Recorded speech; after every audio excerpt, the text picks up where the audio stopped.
Яг уу дэмжиж чинь тэгвэл байх л ёстой юм шүү дээ. Ер нь бол одоо тэр нөгөө татах тэр шалтгаануудаа зөв тодорхойлол гаргачих болж шүү дээ. Тий. Хэрэгтэй байл.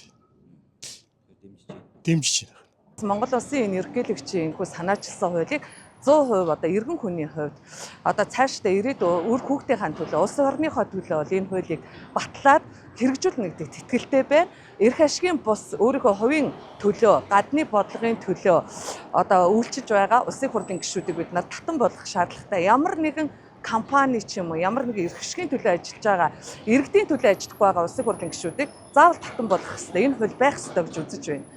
Бас айл ял талдаа энэ олон хүмүүсийн итгэлийг хүлээж галс их хурлын гишүүд гिचээд одоо тэгээд юм дээр л ингээл үйлчлээд байвал бас хэцүү байх. Гэхдээ хийх ёстой ажлаа зөв хийгээсэй л гэж би бодож байна. Энэ хууль байх ёстой гэж. Байх ёстой. Уул нь бол. Яг гоо 4 жилийн хугацаанд их хурлын гишүүд маань сонгогддог ч гэсэн одоо 4 жилд өөрийгөө тархалцсан мэтээр ингэж ойлгож ажиллаж байгаа юм шиг надад санагддаг байхгүй юу.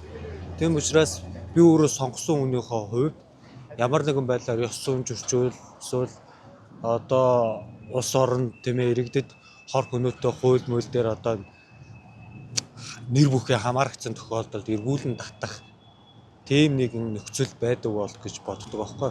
Тэр утгаараа би энэ ерөнхийлөгчийн төвшүүлсэн. Ерөнхийлөгчийн жоох ер нь их хурлын гишүүд эргүүлэн татах гэдэг энэ хуулийн төслийг бол дэмжиж байгаа. Одоо их хурлын гишүүд л мэд шийдэх асуудал шүү дээ. Хууль нь ороо батлагдахтаа юу гэж батлагдахын тэргээр л арах байна. Миний хувьд бол ёс зүйн гишүүд байгаа бол эргүүл татах нь туйлын зөв. Одоо энэ өнөөдрийн байгаа байдлыг харахад бол энэ байгаа юм шиг харагдаад байгаа хгүй иргэдэд. Хөндлөнгөөс харахад ямар дотор нь орж ажиллаж утсан биш. Тийм байна уу? Тэгэхээр энэ хууль хэрэгтэй гэж бодсон. Хэрэгтэй. Ер нь бол хэрэгтэй. Тэгээ ер нь эргүүлэн татах нь зөв баг тоо. Ер нь их хурлын гишүүд бол дархан эрэхтэй шүү дээ. Тэгэд эргүүлэн татдаг байхад бол зүгээр л байх гэж бодож байна. Хүмүүс бас өөрснийхөө хийж байгаа үйл ажиллагааны алдаа оноог цэнж яах нь хэрэгтэй ах. Ёс зүйн зөрчил гаргасан гишүүд дээр явах юм бол жагсаалтын тойрог ялгаа байхгүй шүү дээ. Ялгаа байхгүй.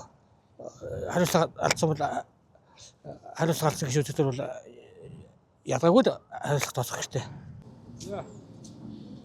Ярих юм уу? Яг нь ер нь одоо их хурлын гишүүдийг дэг сахилга, хариуцлага хэлцээмдээ хүрдэг байх юм бол татах шаардлагагүй.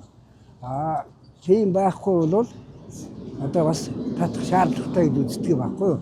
Ард иргэдийнхээ төлөө юу хийх ёстой?